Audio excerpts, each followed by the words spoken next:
In today's video, I'm going to show you how to display a discount code on your Shopify store so customers can easily see and use your promotional offers.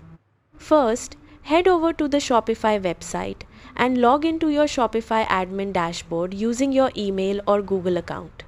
Once you're logged in, click Online Store from the left sidebar. Next, select Themes and click the Customize button next to your active theme. Inside the theme editor, navigate to the page where you want to display your discount code, such as your homepage, announcement bar, or a promotional section. Click Add Section if needed and choose a rich text, banner, or announcement bar section.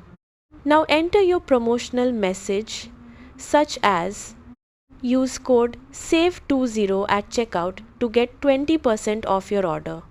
You can customize the text size, style, and placement to make the offer stand out.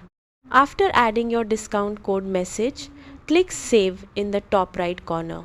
Visit your storefront to confirm the discount code is displayed correctly for customers.